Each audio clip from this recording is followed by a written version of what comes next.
All right, so we're live. Okay. Not really, but we are live. So just quickly going to introduce Michaela, who is a model. Is that correct? Yes. Because I was thinking earlier, like, do I introduce you? Because when I met you, it's almost like you were an aspiring model. Aspiring. And yes. I think within a space of like 4 days, you officially became a model. Yeah. So I think after when did I take that course last year? I think did you do it before or after I went to America? Before. So that would have been July, I think. July. And then actually in August. Yeah, before I went to Europe in August, like suddenly everybody in Cape Town woke up for some reason. Suddenly everybody wanted to shoot with me. I got so many paying jobs. I shot for True Words and then what else did I do? There was so much stuff that I did. I shot for Sari as well and did a couple of e-commerce jobs. So yeah, then suddenly the Cape Town woke up and apparently my look was in for that month before I went to Europe. How weird is that? Or there was nobody else in town, so I was the only choice. I just find the modeling a weird concept in the sense of, like, if you, it's not all looks, but primarily you are based on what you look like. And I find that a very weird concept. And it's because we all deteriorate as we become older, and it's a bit like... So trying to get work purely based on your appearance is very bizarre. It is. And how you act and how you dress. And do you find that weird? I find it very weird. Okay. Everybody in the industry finds it very weird. Yeah? I think, and especially if you like come from a good family, then it's extra weird possibly. Because you were raised from a young age of work hard, do this, do that, be honest, wake up on time, be early, and these are the things that are going to make you successful. Yes. And then suddenly it's like, no, it's based on what you look like. It's very hard to be proactive in the modeling industry unless it's like, oh, you have to lose a bit of weight or we have to cut your hair or something. It's very hard to be proactive. It's much more up to like your agency and what clients are looking for at this like period of time. And if your look falls in line with what a client wants, then you get hired, and if not, you don't get hired. So to continue my introduction, so Michaela, I've known for a very short period of time because let's say we studied together, and that was about 5-6 days together. So that's basically how I know you. And then when I met her, she said that I might not be able to attend because there's some stuff happening, and I might be in Italy, and then suddenly it's like... Oh, yeah. Things are just kicking off and... Oh, yeah, I remember one of the days I had to take off because I had to sort out visa stuff for going to Italy. Exactly. And I didn't go to Italy about a month and a half later. And you're 24, which you just told me. I just turned 24 Happy on birthday. The 26th, yes. Happy birthday. And you said to me now that you have you educated. Yes. You studied tertiary. Yes, I have a degree, yes. In? A Bachelor's of Information Science. Which university did you do? Tux. Okay, cool place? Yes, actually, I enjoyed it. It's not as cool as Stellenbosch, but it's a cool university. And you are from Johannesburg or Pretoria? Pretoria. I just say Joburg because people like Pretoria. Joburg is the same place. It's an hour drive. And the Van Zyl, does that make you Afrikaans or does that make your dad Afrikaans? No, my dad is from the West Coast. Okay. And my mom is from Uppington. So actually supposed to be very Afrikaans. But I went to a English, like, preschool, primary school, high school. So I'm like the new breed of English Afrikaans. I don't know. Because I remember when you came to study, I'm like... This girl doesn't sound Afrikaans, but like if I look at your name and your surname, like it just... No, I can still understand Afrikaans. I can't speak it very well anymore. And you're the third lady on my podcast, so we're representing there. Represent. It's unfortunate in the sense of it's not for lack of trying that there aren't women on the podcast. My conclusion is as such. I think women are less egotistical than men in general, which means that they don't have this massive desire to spread their ideas out there. And when asked, they generally decline. Where men a lot of times are like, yes, what? Let me talk about myself for an extended period of time. That's exactly what I want right now. That is one of my schools of thought. I obviously know more men than women, so I think if you also look at the amount of people that I invite, I think it just generally would be more men. But I'm very happy to have you here. If I behave inappropriately because I don't know how to be around women on the podcast, then just let me know if I'm out of line. Anyway, I want to start talking about what we just started talking about, South Africa, where we are still judged based on the way we look rather than our actions. And it's not about being pretty or not. It's just about, I think I talked to someone the other day and they're like, yeah, I would be able to get you a job, but you would need to shave your beard. And I'm like, a beard still means... It doesn't change anything about you intellectually or your skills. You just have a beard. And it's like my dad still talks about if you have a tattoo...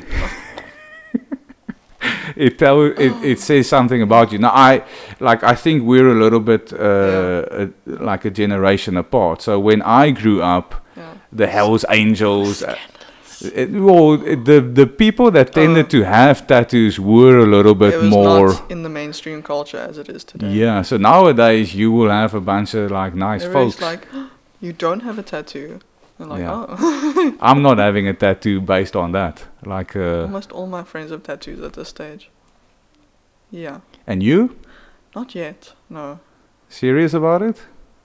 I would like to get a tattoo. They're just expensive. So I'd like to eat before I get a tattoo. Get a couple. But it's in the pipeline. Okay.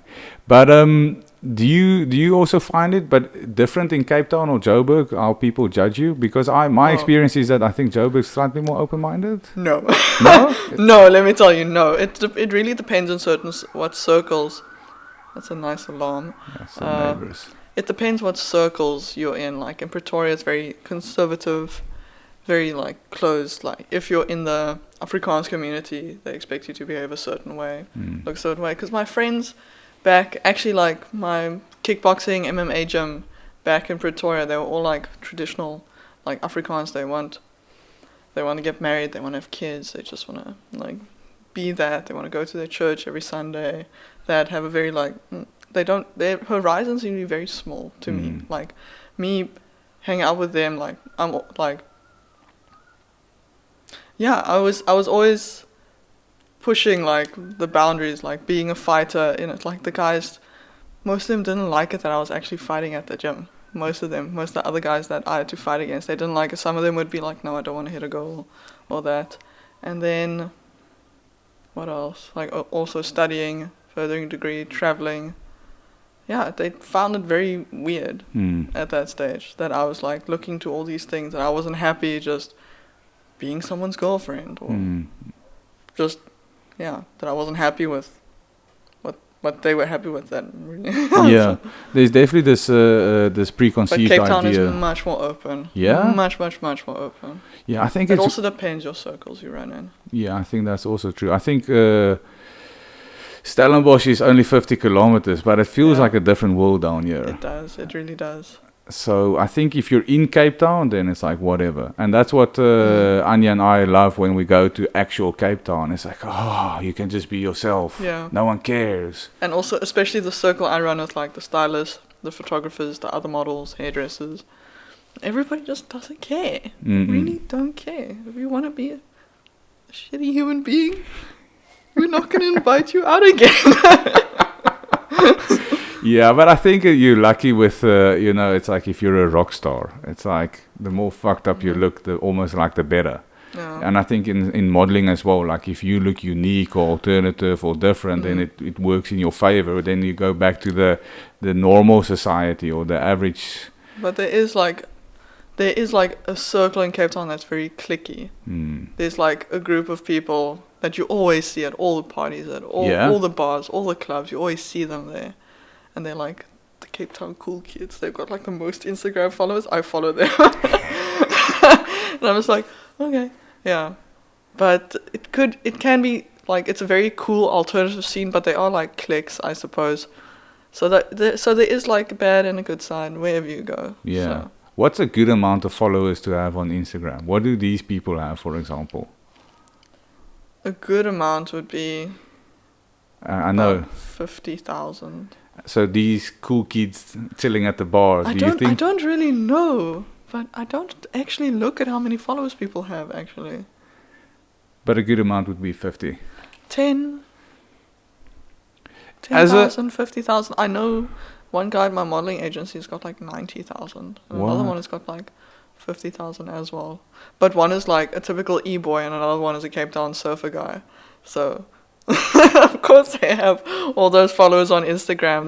They play up their looks very well, their brand. What's an e-boy? E-boys, like, emos back in the day. Oh, yeah? Like back in my day. Okay. I don't know, you were just looking at them probably like, what are these kids doing probably? And it's more like the new age emo where everybody's sad. Okay. And they know they're sad. Yeah. But like, those are those people with like the lock necklaces. And the hair in their faces. I think of Papa Roach, the band, whenever I think of emos. Okay, cool. But I assume that's... I watched a documentary recently that really made me understand a little bit how show business works. It's the band Oasis. I've heard of I it, assume you know them. But like they started off playing covers, or they played this one cover of the Beatles. Yeah. And they did it because they had to play a 30-minute set and they had about 20 minutes worth of songs. So they would just repeat this cover over and over until they get to like 30 minutes and then they finish. And it's like... It just sounds like, even if you look at heavy metal bands, it sounds like you just got to play up towards the crowd because that is how you make money. And I'm assuming you have to find your brand and then use it. Like my nickname at my agency is currently Rubbish, from like a reference to like punk rock era. I don't know, because I'm a little on the edgier side of the modeling industry. I'm not like the blue-eyed blonde hair poppy that's like beach girl. No. No, I wear, I don't know, I've got like different piercings on my ears, and I've got dark hair, dark skin, blue eyes, and then it's just the way I dress and the way I act. They my agency decided my brand is like masculine with a sexy edge, and that's what they play up most of the time. Cool. Yeah. And because I've seen some of your pictures on Instagram, it's not like this big glamorous life is amazing and it's beautiful. Like I've heard people tell me that they like me because I'm a real person. I don't know. Yeah. It's difficult to I don't hide myself, because at a stage in my life I don't know, in high school I was trying to please a certain crowd, and then I don't know, I flipped a switch where it's like, if you don't like me, you don't like me, that's fine. If you don't want me around, you're not worth my time. That's like, so why must I hide my personality for people? Why must I try and pretend that I'm something I'm not? Yeah. So I won't do. But that's quite tough, isn't it? No, once you're fed up enough, you don't care. Cool. Well, people care a lot what other people think about, to a point of like, where they are deeply broken and unhappy about themselves, but yet they will still try and play it up for other people when the other people actually really don't give a damn. It's like, then why are you doing it if not for yourself? And then they still remain deeply unhappy trying to please other people that really don't care. But do you think like I'm thinking of I did this podcast, I think it was number 6 or number 7, it was with an army guy, and he did a couple of tours of Afghanistan, and I said to him, like, if there's like, I don't want you to say anything confidential. He's like, listen, what's who gonna do with the information on an operation that we did 12, 13 years ago? And it's almost the same with I feel like with what are these people going to do when they know who you really are? Like, how are they going to use that against you? Like, It's like, you're so-and-so. It's like, yes, correct. It's like, you like this band. Yeah, I actually do. Yeah, You know, cool. you like doing this. You like eating that. It's like, how are they going to use that against you? And then it's like you behave, you act as if you dress a certain way at a certain party. I remember I got invited to an all-white New Year's party by some American friends. And then I showed up wearing all black because I didn't own any white. Are you one of white those clothes. people? I was like, yes. I was like, because I was going to another party afterwards. I wasn't an all-white party. Yeah. So I was just like, because they were leaving for America like the next 2 days. Yeah. And so I was like, let me just go and say goodbye. I just got a slight, like, I skipped a beat when you said all white. I thought, like, you're meaning like people. No, all white dress code. No, those parties are so weird. Like, rich people in Cape Town love their all white parties. And I'm just like, why? Yeah. Why do you choose this color? Yeah. And how many Instagram followers do you have roughly at the moment? And how do you gain followers? I think I have about 800. Okay. Which is really not a lot. Okay. I'm aiming for 1,000. I think you just have to be consistent. Your posts have to be good. I don't know. If the people look at your profile, how they look, that's why, like, feed aesthetic. Like, you post photos that you know won't get a lot of likes, but you know will look good in your feed. Oh, yeah. Like, if you open the Instagram profile and you see the first, like, 9 images and how they look together, people like, oh, and then they follow or something. Yeah, and also if you post on your stories a lot, if you interact with people, if people know that you're active in your account, they tend to follow you because they like following something that they can interact with. Like if they react on one of your stories and you reply, and then you react on their stories and you like their pictures and give them feedback, you get a lot of like good audience engagement, which Instagram is moving towards. They want more engagement, not just like counts, because people can buy bots and to like their photos or to have followers. Like one of my friends on Instagram, she's got like 1,500 followers, but she barely gets 50 likes on a picture. And then I only have 800, but sometimes I get 200 likes on a picture. So I have a much more engaged audience. And have you seen what type of pictures generates more likes? Because I saw a picture the other day that you posted of you taking almost like a selfie in the mirror, where you were very scantily dressed. And I'm like, and I saw how quickly the likes went up on this picture, and I'm like, and I just felt like I realized this. No, I don't know. It is what it is. It is what it is. Like, if I want to post it, I'm going to post it. Oh, sorry. It's like, oh, great. Good job. You saw me scantily dressed. I don't know. It doesn't really matter to me because people have seen me naked on Camps Bay Beach because I had to do a shoot. So it's like, it's okay. But does your brain then go, like, maybe I need to do this more? It's for a job.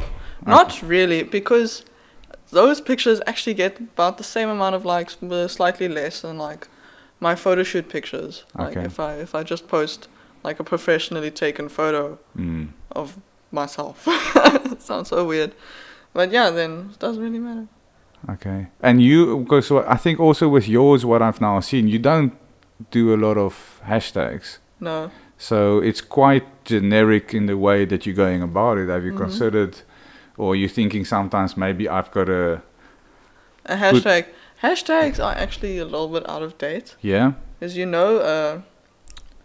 don't actually need them anymore. Because the Instagram, I have a sneaking suspicion they're already using. They have. Well, maybe not. But I have a sneaking suspicion that they're already using AI to classify pictures already. So that you don't need to. So if I like a lot of photos with like, girl clothes, shoes, the AI will be able to determine that there's a girl in the photo. It's mainly about like there's shoes, there's a dress with this color, and then it'll automatically bring that up on your explore feed. Because that's happened to me a lot. Yeah. Based on what I like, because I follow a lot of like fashion people on Instagram. Anyone that you think is worth other people checking out? that you find super interesting? Well, my favorite account on Instagram right now is an account literally just called MVB. I love her. I want to be her. Yeah. What's that about? Oh, she's just this girl that lives her best life. I don't know how she did it. She just has like all these followers on Instagram. She gets invited to all these special events by like Saint Laurent and Dior and Chanel, and she just lives in New York and That's it. does social media for a living. But is it and then she falls under the category of influencer. Yeah. Like, and that's what she does. Yeah. That's quite a sick life though. Yeah, but her photos are great. And yeah. Her life is very picturesque. Yeah. Yeah, but that gets to like sometimes I have to go through all the accounts I follow. I just have to unfollow people because sometimes you're always comparing yourself, and that's the dark side of social media. So some days I'm just like, no, I'm going to this rabbit hole again. So I have to just go and unfollow everybody that makes me feel like I have to change myself. Yeah. And then actually afterwards, when that's not on your feed every single day, you're not looking at those pictures anymore, it actually, you don't miss it. And you stop comparing yourself. You just have to purge. And then I feel better. Because in the industry you are literally compared to people everywhere you go. Yeah. It's like compared to this girl or that girl. Then, or like your body's always compared to this girl's or that girl's. You're always like, when people are choosing you, they're comparing you. And so it's you preferably you wouldn't want to carry it over to your personal life. Like, you already have a job that's a little iffy on the mental side for people, and it's hard to get a balance for that. It's really hard, especially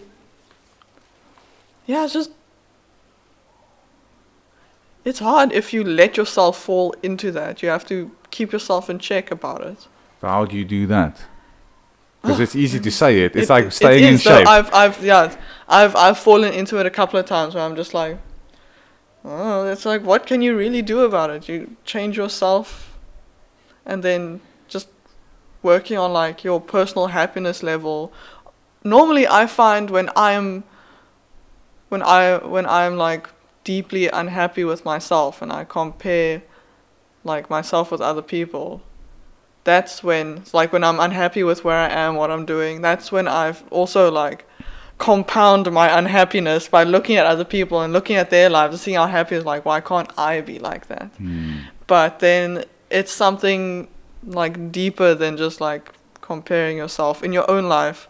Like when one of my relationships went bad, that's also when I'm like looking at other people, why can't I be like that? Yeah. And then I see my personal happiness just like, and then my self-image just go down the drain and my self-worth just go down the drain. And then it really gets to a point where you just like you sit in a quiet room for a day by yourself. You're just like, I don't want it to be like this anymore. And then I don't know. Then I book a gym session. I unfollow everyone on Instagram. I call my mom for an hour and cry.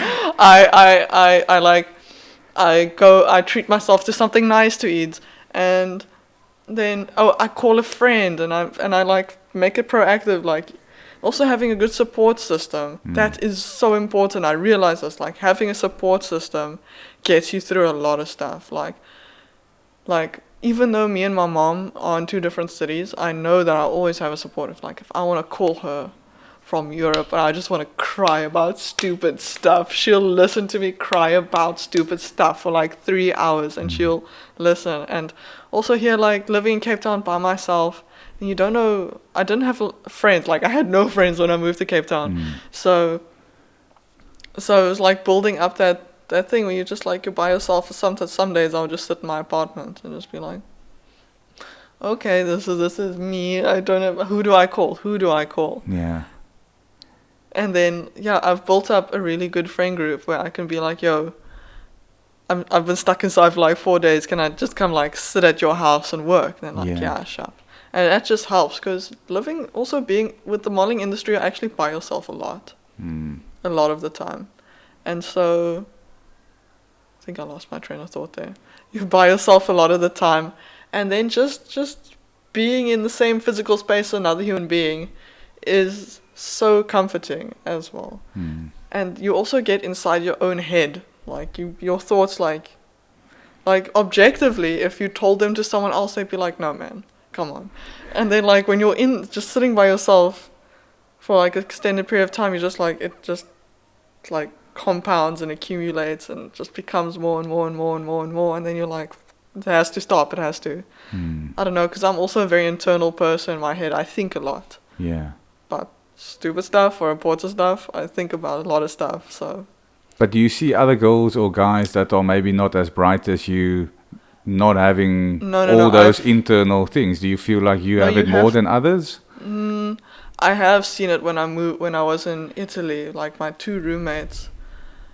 I don't know why, we were all going through like a hard time. We were having like breakdowns, because that's what happens. You're alone, you're far from home, none of your family is there, so it's like, so they were away from their families, away from their homes were only like an hour flight away. I was a 16-hour flight away from my home, and I still lived by myself at home.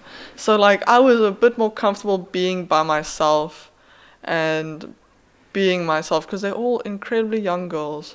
Like they're 17, 19 years old, 20 years old. And me coming in there being 24, I'm considered old for a model. No way. Very old. I'm considered old, yes. No way. Yes. That's Because crazy. 24 is still very young. And now I don't look 24 apparently. I look more 20, so that plays up for me as well, which is nice. And I've seen it happen. If you don't identify it and address it, like your own, like, if you don't address like the thoughts you have, if you just like use other coping mechanisms to deal with it, then it's not going to get fixed. And then it's not sustainable, really. Yeah. So the touchy subject I always feel when you talk to the pretty people in the modeling industry is food, but I would assume that there's not that much food being consumed. No, there actually is. Yeah. When I was in Europe, I ate like a beast. You don't understand. I don't know how I came back. I left one size from they measure you before you go, and then you go to Europe, and then your European agency measures you when you get there. And then wherever you go, as soon as you get there, they measure you, and then they put your measurements on your card, and then that's how you advertise to people. Okay. And so I came back. But like if you talk about measurements, it's like hips, waist, bust. That's it. Yeah. And then you got to stay at that. Yes. You have a responsibility to stay there.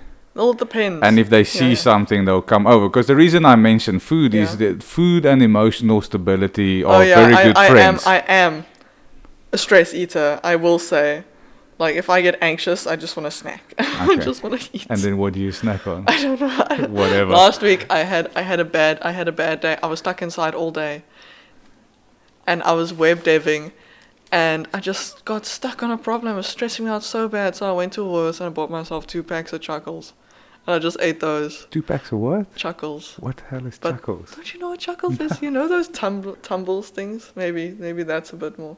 Maybe. Tumbles, it's like milk-covered malt biscuits. There's little balls and they're crunchy. Or like and they're almost like Astros. Almost like Astros, yes, but a little bit chunkier than Astros without the candy coating. I bought myself like a coconut ice version and just the normal Chuckles version, and I just ate that. And that's okay. It's perfectly okay to have days like those. But then you're like, but it's nice. It's just like it's like a hug from the inside. I would love to be one of those people that don't emotionally eat. From the inside. That's like the new marketing pitch that they've got to use for them. Especially with Chuckles. I'm a sucker for Chuckles. But yeah, I was fed up. I was like, you can put on your next Instagram photo a picture with Chuckles, and then you do like the caption can be a hug from the inside. Oh no, I already put it on my story. Yeah? Yeah. But let's get on to this topic of eating. Okay, very respectfully, it doesn't look like you eat a lot. And you look slimmer than when you did. And I know when I met you, when you said you're big into MMA, or you used to because you built too much muscle and that's not good for you. And then when I went to go look at your feet, you said that you carry a lot of muscle in your legs. Yes. And then I actually saw one picture with you, I think in the back garden with your gloves. And I could actually see that you do carry a lot of muscle. But like to look like this, I would assume you have to eat less. Or is that less exercise, different lifestyle? I changed the way I eat it, and I also changed the type of exercise I did. Okay. But I wouldn't say I eat unhealthy. Like, I don't eat, like, I don't undereat. Let's say that. Like, I don't starve myself. Like, I don't eat a piece of chocolate cake every day. That's the thing. Yeah. And I try to anyone, I don't cut no out. one should be eating a piece of chocolate cake every day. And then, how I eat is just, like, cut out, like, any processed things. Like, I cut down on sugar. I realized that I really don't, my body reacted badly to dairy. Okay. So I cut that out from my diet and I feel a lot better. So I drink soy milk. But do you follow any like keto diet or anything specific, or you just... No, it's just I eat the type of foods I like. So cool. Also in my body, I don't like a lot of meat, except ostrich. I love ostrich meat. And then I love fish, but I buy the like tinned pilchards and the tinned tuna because I eat at a very ad hoc basis. So it's like I have to eat what's in my fridge. I have to, otherwise it's gonna go bad. That's I love eggs and toast. Yeah, and I eat salads and I eat a lot of beans. Yeah, so I make sure it's balanced. Get your protein, get your carbohydrates, get your fat. Yeah, and if I want to have a treat meal every now and then I can. Yeah. Like if I want to go, I had pasta and wine on my birthday and it was great. And yeah, it's just that thing about like if I don't know. I just eat. Yeah. Yeah. But in Europe, when I was in Europe, I ate like crap. Because I think on average, I walked about 13 kilometers a day. Okay. Every day I was in Europe. Why, you didn't want to spend money on public transport?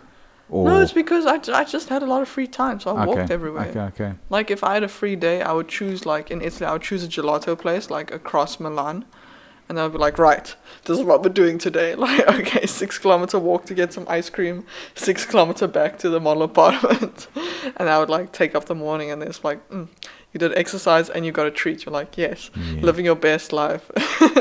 And then if you talk about the lifestyle and different types of exercise, like you went from like high intensity. Yes, high intensity, heavy weights. Like lots of running, lots of like CrossFit-esque training, lots of weightlifting, and eating a lot more actually than like from where I was to where I am now. That's about a 10 kg weight difference. Okay. It was like from me fighting from me now, and it's like now I do a lot of Pilates, a lot of yoga, a lot of hiking, a lot of walking. Also boxing. I do still go to the odd like boxing training, but I realized it wasn't like really the type of exercise that I was doing. The walking and the low intensity stuff like helps more with fat burn because it keeps your heart in a certain heart rate zone, which is better for fat burning. When you get it like above 130 or like certain percentages like 60 or 70% of your max heart rate, it goes more into the cardiovascular fitness. And then that's where people like, I run all the time but I don't lose weight. Like, yes, you're burning more calories, but parts of those calories are not targeted towards fat burn because when you exercise at a lower heart rate, your body like has the time to process fat cells instead of processing immediate energy like the carbohydrates you ate for breakfast or something like that. Yeah. But so does the modeling agency teach you this, or you have a natural interest in that? This is what I learned while I was fighting. Okay. So it's quite a nice skill to have to translate over, because then, oh goodness, whenever my agency has a model that needs advice or assistance with like lifestyle or eating choices, they always send them to me. So I'm always happy to help because I do it. I like to think I do it in a very healthy way, very wholesome way. That's not very restrictive. Like, oh, you can have like 2 boiled eggs and you can smell an apple for dinner. Yeah, like, I'm not going to be like, oh, you have to do like hours and hours of cardio, or like you have to cut out this, and this. I always ask them. For me, it came down more to eating habits. Like I had a tendency, for some reason, to eat whole meals between my actual meals, and I was just eating when I wasn't actually hungry. So I had to go through like a hard time where I had to just like relearn my body's cues for like hunger and fullness. It's all intuitive eating, and me and my sister watch this YouTube channel. It's called Abby's Kitchen, I think, and she's a dietitian, and she talks about like intuitive eating and listening to your body and what it needs, which is basically you get to a mindset where you eat basically whatever you want, but you remain like, some people are gonna be like, but whatever I want is like a cheeseburger and like a whole cake every day. It's like, yes, but then when you get to a point, then it's like there's this whole argument. You shouldn't actually call it intuitive eating. You should call it mindful eating. And just being mindful about what I put into my body, and like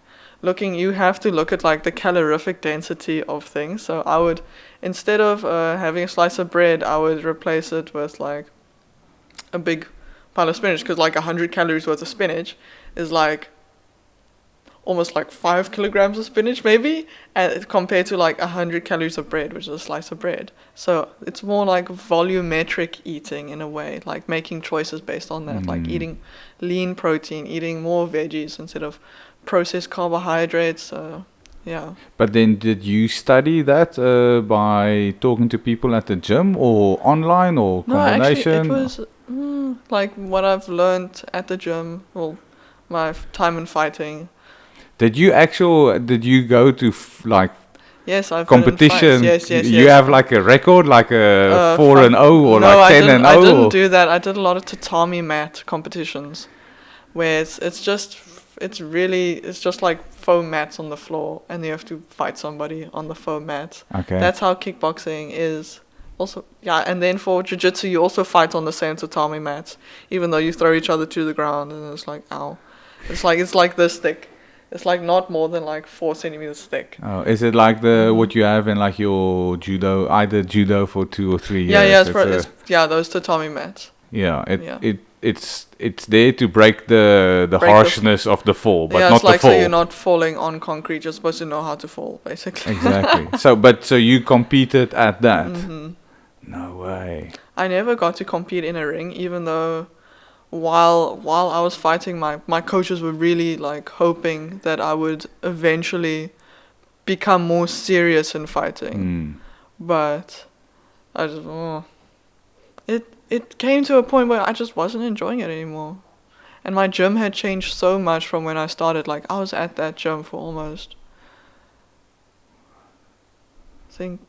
almost 10 years of my life. I trained there almost, I think about more 7 or 8 years. But what got you into that? Because a lot of people get into fighting because they were bullied. Like there's a trend like that. No, I was at school. I was never physically bullied. I was bullied, but never physically bullied, because girls, they talk. They're meaner than they won't hit you. They'll just say mean things. It's too easy to punch someone. It's like, let me destroy you emotionally for a year. Yeah, exactly. Oh yeah, sticks and stones and break my bones, but words will emotionally cripple me for the rest of my life. Exactly. Yeah. So it's actually me and a bunch of my friends wanted to be badass and start like training in kickboxing or MMA at the time. For us being like 13, 14-year-olds, you're like, yeah, super peppy and super hype about stupid things. And so like, yeah, let's do this. And so we all went, and it's like it was our group's things. Like, yes, we all go to the MMA classes and see each other and train with each other. But then it ended up, they all like kind of fell to the wayside, and then I got super hype about it. I was like, yes, this is for me. This is my sport. Yeah. And so like I got super into it. Yeah. And then I competed. Well, the first like 2-3 years of me training, they was just training because it was fun. They didn't want me to compete yet because we had a different set of trainers. Gosh, I was actually at that gym longer than some of the trainers. My goodness. So a new trainer came and I'm like, what do you need to know? I was like, no, they made this joke that I was older than the furniture there. Yeah.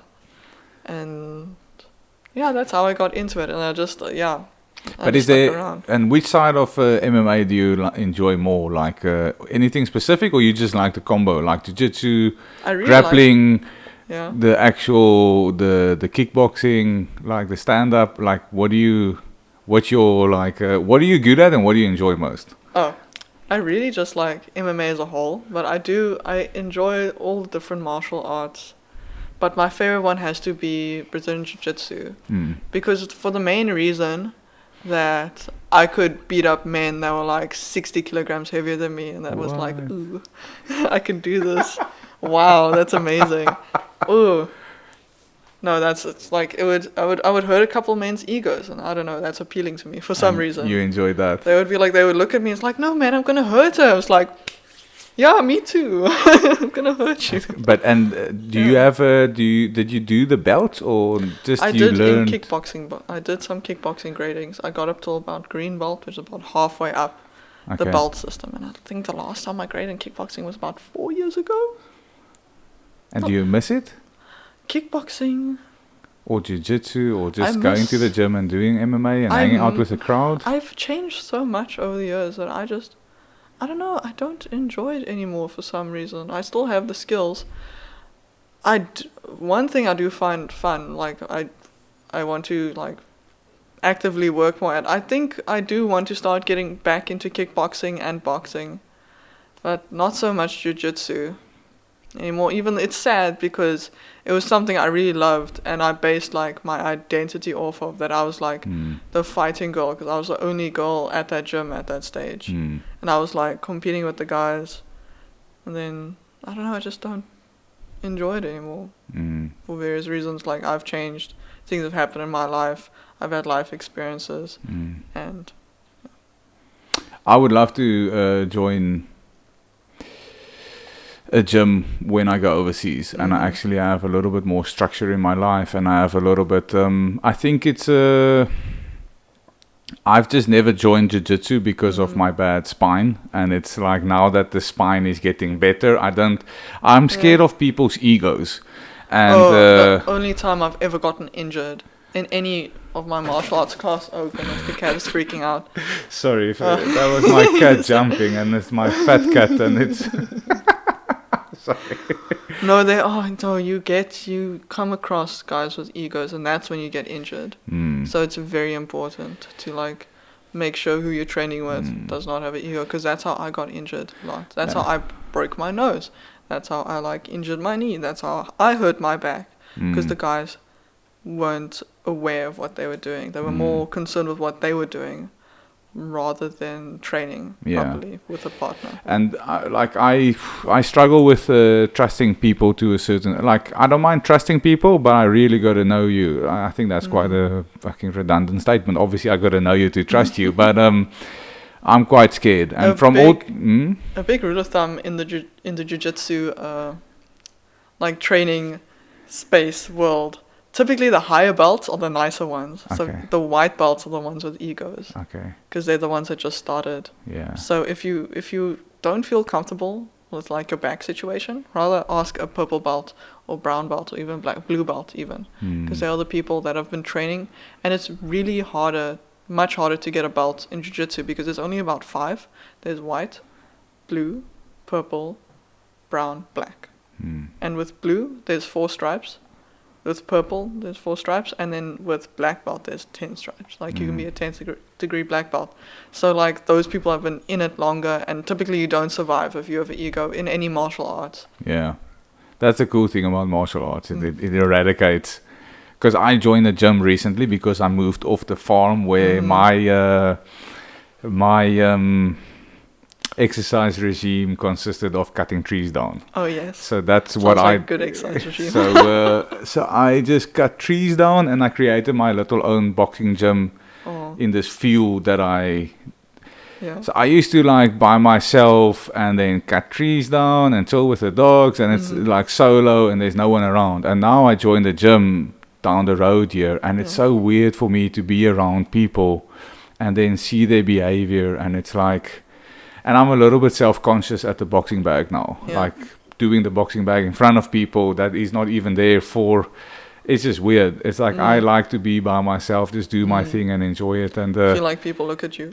Well, it's not so much that. It's just like, I think if it was a boxing or a kickboxing gym and you're busy doing kickboxing, but there's like people doing their CrossFit shit, and then there's the like cycling, and then there's this one fucking idiot kicking a bag. Don't worry, I don't like doing any kickboxing or boxing related things at the gym at the Virgin Active. No. No, I go to a proper gym if I want to do like boxing or kickboxing. Yeah. So it's quite weird, but it's But anyway, I bumped into a guy at the gym the other day, and I was in the sauna, and I checked like, there's a guy boxing, and I haven't seen people boxing. So I went up to him afterwards. I was like, dude, I'm looking for a boxing partner, and you're the first guy that I see boxing. So maybe we can like come to the gym together, you know. And but yeah, maybe when I go overseas, get into the jiu-jitsu. What I want to ask you is, I don't want to get to the pictures yet. Yeah. But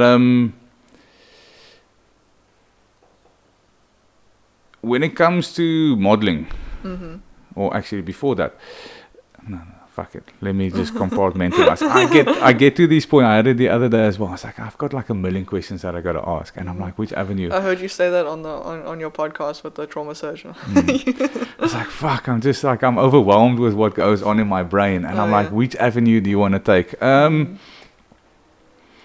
What do you like and not like about modeling? Because I was thinking earlier, like, do you sometimes feel like a piece of meat rather than? And I had it. I don't know if you know London, but London has a little area called Soho, and Soho is where all the gay men hang out. Yeah. And I worked there for about 2.5 years, and that was the first time I realized men are a little bit different. Gay or straight men are just a little bit weird or different when it comes to letting someone know that I like the way you look. So I actually started feeling like, people are checking me out. Where women do it more like subtly or something. Oh no! If it's so funny when a guy tells you, it's like, hey, you're like whatever they comment, you're like, great, means nothing to me. I don't know. But when another girl like says you're pretty, you're like, I owe you my life. But do you feel at the agency that people are looking at you almost as a commodity rather than a You have to understand, yes, you are. Okay. You are what they make money off of. The people they have the agency, you have to understand that. And my agency, I love them so much. They understand that they're very straight with you. Because they want you to succeed. My agency is very small. There's about 60 people on the board. And they're looking at Boss or ICE, there's over 900 people on their boards. So like, how are you supposed to give individual attention to all those people? How are you supposed to further their careers? And so I'm very appreciative with where I am in the South African industry with my agency. I love them to death. I took cookies to them today because it was my birthday, and I said I'd bring them a treat, so I took them some cookies. Okay. And so they're very straight with you. But you have to understand you are a commodity. They make money off of you. But then, this thing, you just have to understand that. And then you're fine. It's like any career. It could work out, could not work out. Same thing. You must at least try. And how did you get into it? I just sent an email because... Just send an email. Yeah, basically. So want to be a model? No, send them an email. No, because most of my life people would be like, you're pretty, you should try modeling. I was like, okay. So I was in university. I was like, let me send some emails. And then I sent to Boss and ICE, and then Boss was kind of interested, and then none of them wanted me. And then I was like, I knew about FanJam, but I never sent them an email because they were in Cape Town, and I was like, why do I want to sign with the agency in Cape Town when I'm based in Joburg, Pretoria? And then I was like, let me give this a shot. And so I took the leap of faith, and I sent them an email, and then they were like, next time you're in Cape Town, please come see us. And so the next time I was in Cape Town was for my cousin's wedding. And then I went in, they handed me a contract, signed me. What? And now it's been a year later. But like, at which point did you think, and how does the mental process work of, I actually think I have the look for a model? Like, where did that come up, and how did that come up, and how do you find the confidence to send an email? It's because I've sent those, it came from like, the other places didn't want me.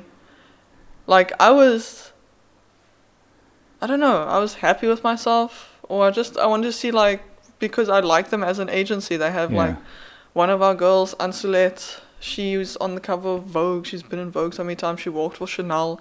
Another girl, Shanae, she like did almost every fashion week last year. She went from New York to London to Milan to Paris, like in like hop fashion. Sorry, I hit the microphone. And they're doing so well. So like I thought, like, what is this caliber of agency? Yeah. They're But absolutely amazing. But what happened that you thought that maybe I could do this? I Did don't- people I don't tell? think Because yeah. to from my side, when everyone signed up for the course, I'll be like, okay, please put a picture of yourself so we can start building a teamwork, and maybe some of you guys. And when you posted, I went to Anya, and she used to work in show business. I was like, don't you think this girl looks like she could be a model? Like, she just have the features. And she's like, yeah, she's this classic looking features and stuff. But do you know that growing up that you have that, or do people tell you and then you're like, oh, maybe? External validation always helps. Okay. But if at the end of the day, if you don't like how you look, you're never gonna, like, if you don't believe it in yourself that you will be able to sign. Because like when I sent the email, I half believed like, no, they're not gonna get back to me. It's not gonna happen, and that's also okay. Then I just carry on with my life because I've got other things going on. But if you really like dislike yourself that much, you probably won't send the email in the first place. Yeah. And in general, you should not hate yourself. You should like who you are. But yeah, I just thought, let me just give this a try. Yeah. Because that's also my mentality towards most things. Like, I'll try it. Yeah. Yeah. And then the contract that they gave you, is that like it's like, we're gonna give you an apartment, but you're gonna get paid for each job that you do, or like you gotta move with your own money down to Cape? How does that work then? Well, you can be based anywhere. That you must just let them know. Okay. Well, they don't provide. You have to be pretty self-sustaining, whether it be from the modeling or from other things. Like, I also do web development, also working as a waiter right now, so that keeps me going. And if I get work from modeling, it's also very nice. The thing about modeling is that, in my contract, let's not talk about contracts. Okay. Cool. All I know is that it's a 2-year contract, so I've got another year with them, Okay. and if they want to extend, it's fine. Yeah, but there's from what I gathered, there's quite a big leap of faith to come down from Joburg to Cape Town. It is a leap of faith, and I've enjoyed it. Yeah. Like, except for like 6 months last year, I was basically couch hopping, so it's fine. I moved about 8 times last year, all my stuff, 8 times. It's like once, and at a stage, I didn't stay in one place longer than 3 months, and in the last 4 months of the year, I didn't stay in one place. Oh no, wait. In November, December, I didn't stay in one place longer than 3 weeks. So I was like, all my stuff I had to move. Yeah. So now you're fine? I'm fine. I've enjoyed staying in one place longer than a month. And what is the stuff that you like and don't like about this? And we're not going to talk about this forever, because I'm quite curious about this. This other side of you that's from your university, and then this web design, because that's also like, how many people are doing that? Yeah. Okay, so the stuff that I like about modeling, like what I've learned, like the traveling, the people I meet, the shoots I do, like the pictures that come out of that, the creative process behind all that. Like it's taught me hard lessons, but those are the lessons that I appreciate the most. It teaches you like what you actually need in life and who you actually are. Yeah. Like when you travel with such bare bones, like to a completely new place with you don't know anybody, you don't have anything, it teaches you what you really want and what you actually need from like right now. And like you don't have time, like you don't like have time for things that like you don't need or don't want. Essentially you learn where you want to spend your time, what you actually find important, because you're totally uprooted in such like a sudden time, because that's how it happens. It never happens like, slowly goes. No, you're going to be like, you get a week's notice, you're like, yo, get yourself there, and you need to pack like 1 or 2 bags. You're going to stay there for like a couple of months, and then it really teaches you how to purge things you don't need from your life. And then what else do I like? Yeah, just in the industry, there's like so many like more open people to like just being friendly. Like all the international people I've met are so much more open to connecting with you than people that are living in a bubble. Like how I said with my friends living back home, like their horizons are very small. They have their idea of what they want in life, and then like anything that's outside that, they're not interested, and so they're not very open to connecting with new people. And within the industry, like traveling, everybody's by themselves. So you're just looking for friends. And so like all the models were all just like, do you want to be my friend? You're like, yes. And so that's a big, I've met so many great people from modeling, and I miss them so much. And they're all back in Europe, and I just have to be like, hi guys. I just see them, I just follow them on Instagram. Yeah. And and the things I don't like about modeling, let me think. Yeah, not like how the clients compare to me to other people, but sometimes how I feel about myself in the industry, like how it makes me feel. And I know this is all like completely up to me. It's from like how I feel about myself is like completely up to me. And sometimes like going to castings and not getting jobs for extended period of time, like worrying about your like what you could get hired for, what you're not hired for, like how many jobs you're getting, are you successful enough, is there anything like coming my way, or it's like that's where it's like very hard to be proactive. You want to further yourself in your career, but it's very hard to, and then you have to practice patience and not let yourself fall into negative thought patterns. Like, oh, you didn't get the casting, that's fine, go to the next one. Yeah. Oh, they didn't like your walk, okay, fine. You don't like your look, okay, somebody else will. Don't take it personal. Yeah, it's nothing. Yeah, if you take it personally, that's exactly, like, I don't know why I didn't say that. Don't take anything in the industry personally. If you do, you're going to wreck yourself mentally. Yeah. And that's happened to me. And does any of your personality help to get certain jobs, or it's purely based on your look? Because I'm assuming that different personalities can do different types of shoots. Or is that just being inexperienced in the industry? In TVCs, yes, it helps. Yeah. And also when you see clients, if you have a pleasant personality, they're more likely to hire you. Okay. I know I've worked with a couple of people that I've done free test shoots on, but then I've gotten a paid shoot, like a paid job, working with like a stylist that I work with on a free shoot, or a photographer I work with on a free shoot, but they put like, they sit there and like, okay, when they decide on the models, they see, oh, Michaela, we've worked with her before. She's really good. She's really nice. Yeah. Look at her photos. They're like, yes, her, bring her in. So like, that's what happens. Like if people have pleasant memories of you, they're more likely to want to work with you again. Okay. So let's but it is hard to like portray your personality in like a 30-second casting. You're just like, hi, this is me. Hire me.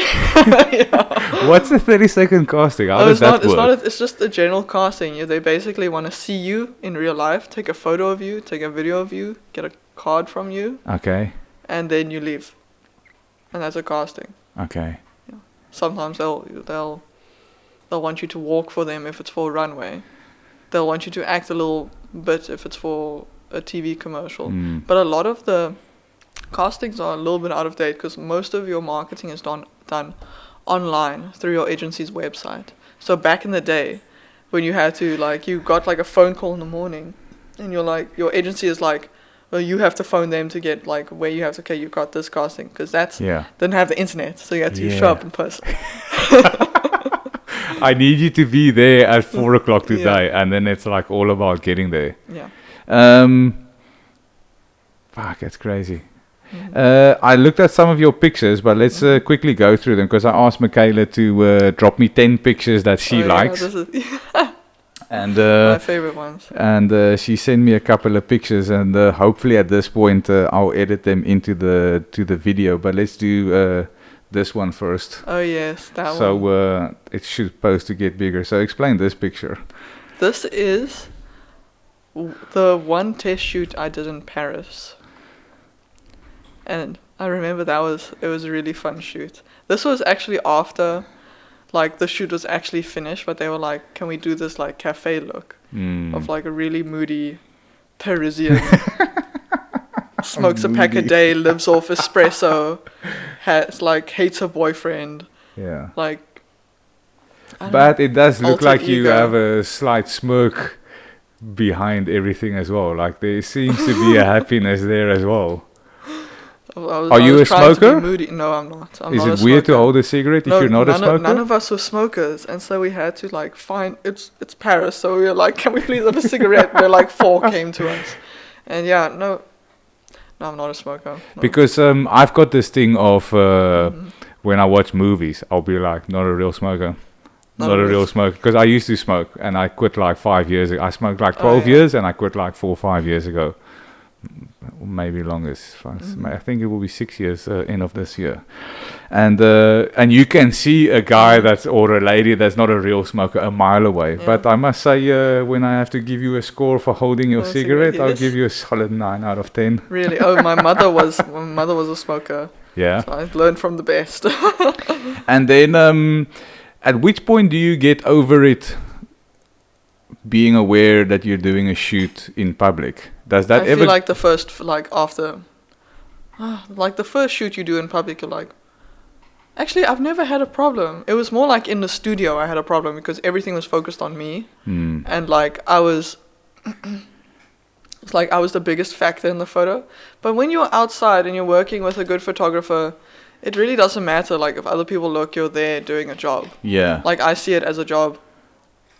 So it doesn't really matter what other people think of me. Also, I don't have a big tendency to care about what other people are thinking of me when I'm in public. So. And then when you said that you did it was a camp spray that you were like semi-nude. Yeah. Does that make you self-conscious? Well, Because they were very respectful about it. They're like, the only time that you're like naked is when you're actually in front of the camera. So they'll put a jacket over you, and then it's like, okay, time to shoot. You get out there, they take the photos. Dude, because you already pre-plan the poses when you're like that, and then you're like, okay, cool, and they put. So you actually plan like, I want you to roughly sit like this, cool. Yeah. And then they take you to the camera. This is what you look up at. Can you do this? Yeah. Okay, But so they're that's all cool. every time I've had to be somewhat nude in the studio, they're all very respectful. Because I obviously follow this. I read a lot of news and I listen to a lot of podcasts, and there is this big Me Too movement. And I had my first experience the other day where I was like, it's always been something that's been overseas. Because I'm not in an industry where I really see this. It's not like Harvey Weinstein is sitting. No, we're very fortunate in Cape Town. We don't have a lot of iffy characters. We really don't. The Cape Town modeling scene is very different compared to modeling scene anywhere else in the world. Okay.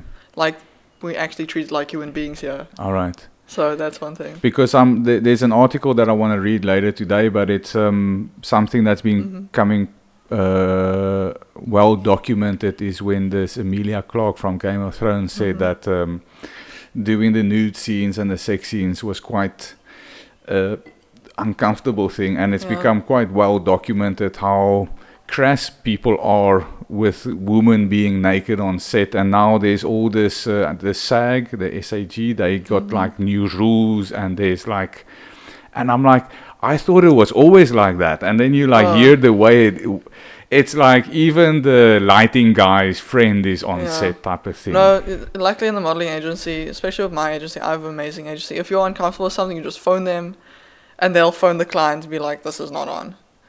And the worst that can happen with the client is like they completely ban their client from booking other models from the agency. So that's, you've got a good agency when they look out for you. Like they won't let certain photographers shoot with you, even though he's like famous, but they know that he's like iffy. He or she, whatever. Yeah. It sounds like I spoke to, not on a podcast, but I spoke to a masseuse the other day, and it seems that all the masseuses somehow in Stellenbosch, they phone each other and they'll be like, this guy is going to do something dodgy. Like they have like this masseuse code, and it's like, we'll let each other know if, and there's guys that are banned and etc. No, but I haven't come across anybody like that in my times yet. Everybody, all the creatives I met have been very respectful, very, very kind, very generous. Next picture. Oh yeah, that's from the same shoot. So- That's from the same shoot, just different look. That was the actual look that they wanted to shoot me. Okay. Yeah. And then where does the wardrobe change happen? Is there like a... Oh, I went to their Airbnb, and then I got styled there, and then we went to the Luxembourg Gardens in Paris, and then we shot there. And It was then so like, cold. what do you call this look? When they said, we want you to look like... And what do they... How do they express say that's that? like they see photos from your portfolio, and they're like, oh, we like when you lift up your chin, and then you can see the jawline, because if I lift up my chin, my cheekbones and my jawline become very like more pronounced, and my eyes look bigger, and then the emotion, or is there emotion in here? cold. I was very cold. Is that the emotion that they yeah. call it? And what do you like of your facial features? If you had to choose stuff that you like about your I features. like my cheekbones a lot, Yeah. and my eyes. Cool. Yeah. I And like what that. happens with these clothes once you're done? Oh, you buy them from Zara, and then you return them. All those clothes still have the labels on. That's how stylists work. When they want to do a test shoot, they buy those clothes, Yeah. and then they return them, and they get a refund. Okay. Yeah, but then I wear them. I think And so we're all very careful about the clothes. it? Always like, we don't have have something the clothes. around here somewhere, like I don't know if you know Glamour magazine. mm-hmm. So they did a shoot, and Anya was the producer for that. Ooh. And they brought some very nice stuff over, and yeah, and then it's like You have to handle it with lots of care. Lots of care. and like her boss in Poland was this big celebrity, like her name was Dita Górniak, which is, she's like the Whitney Houston almost of Poland, like this really big celebrity. Oh, And goodness. then it's also like Anya would get all these amazing dresses from the different designers and stuff, and then it's in the apartment, and it's like, this is holy for the next 3-4 days. And It's like nothing can happen to when- these clothes. yeah, that was obviously pre-cat days. Anyway, so I think Anya said I think it was this picture. I think this one. I feel like that and is- this oh, one yeah, that Anya said she really likes. But let's go into this one. Oh yeah, that was from the one test shoot I did in Italy. Okay. And you look younger in this picture compared to the previous two. Yeah. Is that correct observation? Or do you agree? It's like 3 weeks apart. Yeah, but would you say you look slightly younger Yes, in this because one? I didn't have any makeup on. Ah, okay. And the emotion here? Look angry. I had to be very on brand. I was like, yeah, wearing a bodysuit with my leather jacket, and then I also had like boots on, so you have to have some attitude, and that's like what that whole shoot was about. Well, that's like the most on-brand image I have. My agency says, well, it's like what they want me to look like. Okay, this is what they want to Yeah, push that's you how as. they. Yeah, it's if you. This badass. Yeah. Yeah, that's actually my own leather jacket that I took there. As Yeah? well. What brand jacket is that? Pierre Cardin. Is that nice? It is very nice, but I thrifted it for like $400 in Cape Town. So. Why? Because it was winter and I didn't bring any jackets from home down to Cape Town, and I originally was only supposed to stay in Yeah. Cape Town for 3 months. Okay. And a year later, yeah. So So I had to go buy jackets last year winter. Okay. And so I found a sweet leather one that I thrifted, and then I took it with to Italy. Cool. This one, Anya likes this one, I think, Yeah. as well. Explain Yeah. this one. Oh, it's my most memorable shoot. I remember I was staying in Paarl at that stage, and then I got test shoot, and then the call time was 4:30 in the morning, but I had to be in Cape Town at about 4:35 for hair and makeup, but So that's Before like I could waking up even at get- 3. no, here's the thing, to get to hair and makeup, I didn't want to like drive all the way that early in the morning. I don't know why. So I didn't have to drive all the way. I was gonna meet the photographer in Stellenbosch at 3:00. So I had to get up at 2 to leave, to be there at 3:00, so we could leave by 3:30. And you So told you'd be at me 4. before we started that you like to be awake late at night. Yeah. So did So you I think sleep I for think the I shoot? think I slept a total of. I did try and be good that night. I was in bed at 9. Didn't fall asleep at 9, but I was in bed at 9. I think I fell asleep at about 12, maybe 11, 12. So I was running. 2-3 hours of sleep. Yeah. But that's fine. I don't like sleep. I'm like that special type of person that goes to bed late and wakes up early. Like, I'll probably stay up until about 1 o'clock this morning, and I'll be in Pilates at 6. Okay. And then still function the whole day normally. Yeah. Wait till you're 30. Oh yeah, yeah. I'm waiting for it. I'm capitalizing on this while I have it. I will live life dangerously now. I'm with sure no there's sleep. some older people saying, wait till you're 40, wait till you're 50. But I think something in my body happened around about 25, 26. But my dad's the same. He can't sleep longer than 6 hours a night. Yeah. If he goes to bed at 10, he's awake at 3 in the morning. Count yourself lucky. I sometimes Genetics. once a week I've got to do a 12-hour sleep. Oh yeah, just gotta get those hours in. Yeah. Anyway, so which location is this? That's a Witstrand, Okay. a beach. I Mm-mm-mm. think I'm not quite sure where it is. And the emotion here? Cold. Cold. I was cold. And it looks cold. Yeah, I was cold. I was really just cold. I think that was like the third or second outfit Okay. that I was wearing. Luckily, I had a coat. No, that was actually the last outfit. I see the shirt now. Yeah, that was the last outfit I was in. I was cold. You should have seen like the photographer and the stylist had like trench coats and scarves and jerseys. Yeah. I had no shoes on. And your hair seems longer here than what it is. Yes, it was. Yeah, shortly after that, I had it cut again. Okay. Yeah. And it's so weird to see your old photos of your short hair, and then not only your short hair, the white hair. I'm like, it's like a completely different. Me when I was in university. Yeah, fucking real rebel. This one? Oh, that one was from like one of the first ever shoots that I did. Okay. That was with one of my photographers. And is this freckles? They put freckles on my face. Because I was looking at that, I'm like, it doesn't come up in any of your other pictures. No, I'm no, like, no. did they put freckles No, on they you? put freckles on me. It was a whole toothbrush. They take a toothbrush and they put in like really dark foundation, then they just spray your face. And why do they want freckles on These you? freckles are cute. Okay. Simple as that. And the emotion in this picture? I was just trying to figure out this modeling thing because it was the second shoot the third shoot I've ever done Yeah. at that stage in my modeling career. So I was just like trying not to fuck up, basically. I was like, don't want to seem like I'm green because I really was very green. What does green mean? New. Okay. And the hair, what style do you call that? Somebody with a spray bottle. Okay. Oh yeah, he wanted the like wet look across the face because you get like reference mood board images how you're gonna be shooting. So yeah. But this is very cool. You look different in this picture than what you do in your. This doesn't really look like you. I know. Scan through I this. had a crisis a couple of in December that I looked at my portfolio. It's like I don't look like this. I do not.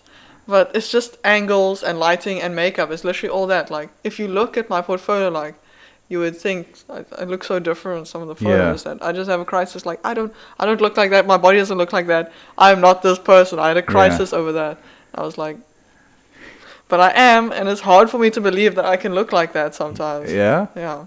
And explain this one. Oh, these from the last photo you showed to this photo. It was with the same photographer, just a year apart. Because I thought that these two look very similar. They're shot like by the the style. same photographer. Yeah. Not only the actual, like for now layman trying to do like analyze here, but from what I look at, it's like the angle of the face is slightly the same. You're shooting it almost from like the same angle, the type of emotion that you're putting out there, and then obviously the lighting and then the post-production, all of that. I was like... But these beauty shoots are usually all about the makeup, so... Okay. So yes, my face stays the same. So this... What more do you want from me? That's my face. No. But so like, if you look at this one, how long does this makeup take to accomplish? That because of the red lips, and the eyeliner, it depends on makeup artist to makeup artist. Sometimes we're doing like supernatural, take like half an hour. That I can't really remember, but I don't think I was in the chair because they were adding on to a look. Because I already had like my face already done with foundation and powder, and so they were just adding the eyeliner and the lips. Okay. And so it didn't take longer than 20 minutes, I don't think. Okay. We just, yeah. Because I would say, not too long. Because first thing that made me think that you've got like the model look is your lips. I don't know if you get that a lot. Yeah. But you don't see that as one of your main features. No, I do know I've got really big lips. Like if some Americans came, my American friends, when they saw me, they were like, they asked me if I had fillers in my lips. Yeah. Because people in America and Europe don't naturally have lips this They're big like if they're pure thin, European. Yeah. Yeah. They look like they're stressed out. These tight lips. This one? I chose that one because that is like, it's a very professional looking photo, but that was just shot in my apartment. Okay. And I was literally holding up a bottle of water and my phone light. Like this, like you think like yes, but imagine me going like this. Yeah. At the same time, So getting back to this, the previous red photo, what's the emotion or what are you showing here? Well, you actually like, you. Because it's weird to see you, the cold person, rebel in red, because that's quite a warm. Yeah. So, what emotion are you actually channeling? I don't know, really. Do you ever connect with some of those emotions, like when you're trying to show it, or is that just something that's... It really depends on the photographer and like the vibe that's going on the shoot. Yeah. Or like they like do a frown or like look happy. Most of the time they don't ask you to smile. Most of the time you do get some smiley photos. Yeah. But most of the time you just play with angles of your face and how. Yeah. And then this one with the water bottle. I was trying to look a little angry. Like you do the fashion frown when you relax the rest of your face, but you just like. Okay. I feel so silly every time I have to do it. Okay, fashion frown. Is that what they call it? Yeah, the fashion frown. Yeah. And how good are you at putting makeup on yourself? Is that something that they teach you? Not really. Most of the time, you don't actually wear a lot of makeup when you go to castings. Okay. Normally, it's other people putting on makeup for you. So you don't have to be good at makeup to be a model. Okay. And so most of the time, when you go for casting, you just have to like do your eyebrows, put on mascara.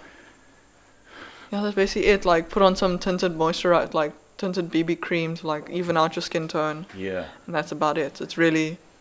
And in Paris, they want you to wear no makeup. So that's like... And in Milan, they only want you to wear mascara. And so that's like... And perfect. that's where the cultural stuff comes in. I see the next pictures is really where we're getting to your personality. I'm not as angry as I am in my photos. That's just my brand. You know what's weird is looking at this. Yeah. Is you look like badass, but then there's an element or a hint of joy as well. I think you can't. I don't know where you see the joy in that photo. I don't know. Like I think you can see it there somewhere. Like no, I don't think there was any. I don't think I was feeling any joy. Frankly, I was shitting myself because the first ever shoot I did ever, and it was paid and it was for Sunday Times this Fashion. One? Yes, my first shoot. No and I was way. shitting myself the entire time. I was standing in the changing room, and I was like, how? I was having like imposter syndrome. I didn't feel like I was in my body. I was just like, how did I get myself here? This is not for me. Yeah. I don't want to do this anymore, but I'm here and they're paying me, so I have to do it now. Hectic. And then, where did this go? This was January last year, Sunday Times. Okay. How cool is that? Yeah. And is this the same shoot? Yeah, same shoot. That one with the tassels on the skirt. That was such a quick take. They took like 4 pictures. They were like, we got it. And I was like, cool. Next outfit. Yeah. No way. And I really love that shoot. The styling on that shoot was still one of my favorites. Yeah. But like even if you look at like this picture on the bottom right, I was shitting myself. Your face looks different than the other pictures. Yes. I don't know if you agree with that. Yeah, it's all about the angles, really. It's so interesting. Because it really, how my nose looks in photos really depends on the angle. Okay. Like in some photos you wouldn't know that there's like a bubble. Okay, you're showing it to me and I still don't really see it. So. I've got a little bubble nose. It's not really pointy. Okay. And so, no. And this one? I was still shitting myself. But that suit is 29,000 rand. What? Yeah. But this is a different shoot. No, it's the same shoot. Same shoot. Yeah, Sunday Times Fashion. 29,000 rand. That suit. For this thing. Is it worth 29? It was very scratchy, I must say. Oh, and that leather jacket I was wearing, that one was 16,000 rand. What? It was diesel. It's my dream leather jacket. Yeah. And it's gone forever now. You get to wear such nice clothes on shoots and you can't take any of them home. So, in which situation would you wear something like this? If you're going to like an event, probably. Ah, okay. Where you're going to be photographed by people, I don't know. Or you want to. And the emotion, the look that you're giving out? Again, the coldness. People like it when I look angry, apparently. But that's the pictures that you sent me. I feel like those I had a story to tell behind each one. Yeah. Because the first one Sunday Times, like I was just shitting myself the entire time I was there, and then they gave me lunch and sent me home, and I was like, that wasn't too bad. And then my agency was very happy with how I did. They were like, they half couldn't believe. Yeah. That I did so well at that shoot because it was my first shoot, and I'd only seen them once because I was in Joburg. Mm. I'd only seen them once. They haven't had time to like brief me or train me or teach me like little things that I can do in shoots, prepare me. They were just like, yeah, here's the shoot. And then I was like, okay, let's do this. And there was this one little video clip just that you posted shortly after was the one training. The white dress? Or? I don't know. It was just you just going like backwards and forwards. Yeah, that was for Sari magazine. Okay, that looked like quite a cool... It was a very cool shoot. I really enjoyed that shoot. Yeah. And the photos that came out of that, was that nice? It was. Actually, I didn't send them. I don't know why. Yeah. Because it's very colorful. I don't know. I don't like colorful things. Because I thought it looked really professional as well. I thought that you were maybe already in Italy, and then when I saw, I was like, you're still in Cape Town. No, Cape Town, wait. It's in... Where is it?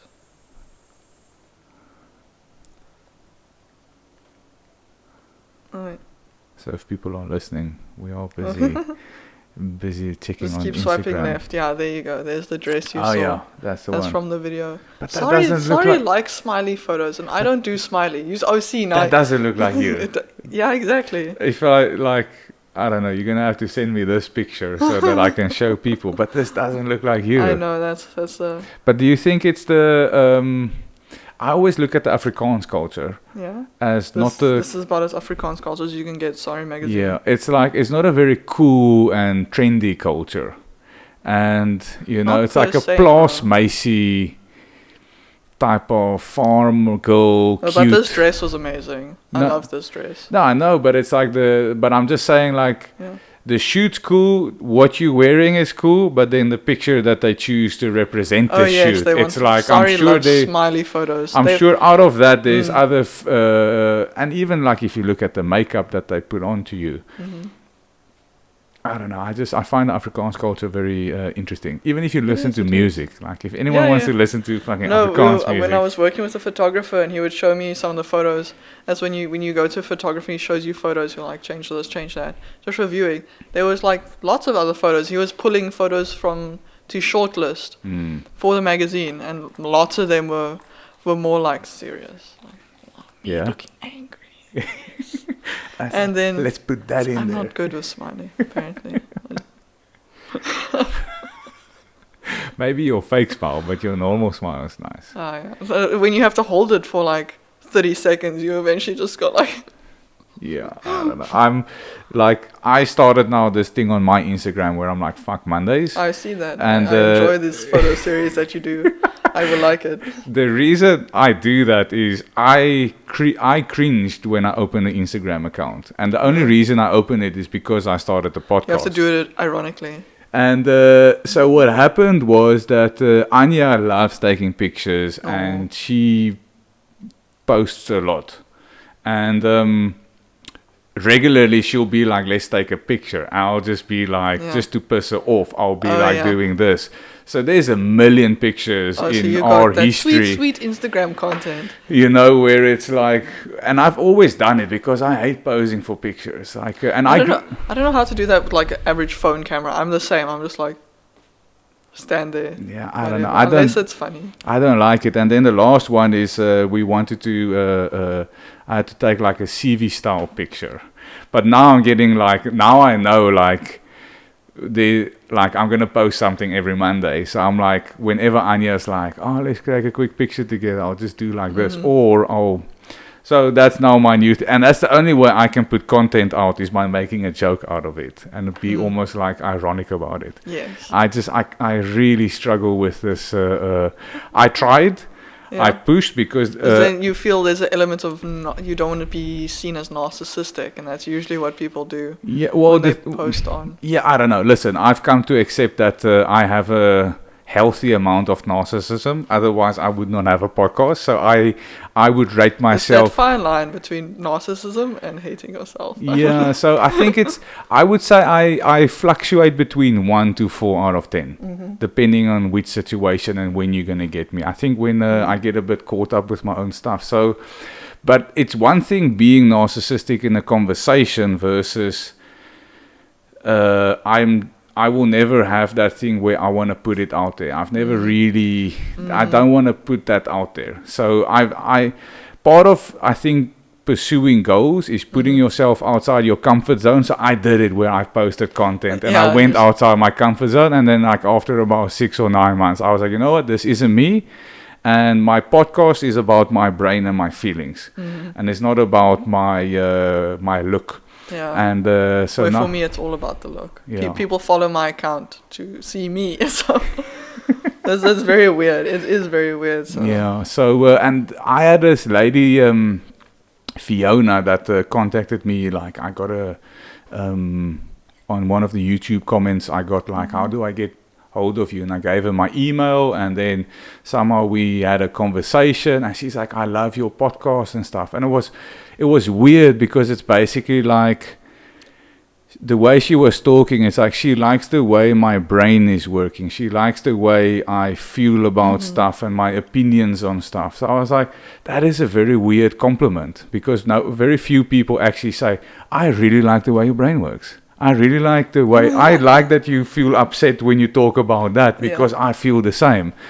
And then I've just come to realize, but that's what I want to put out there. And it's not about the way I look. And I put ugly pictures of myself up. Oh, that's fine. It really doesn't matter.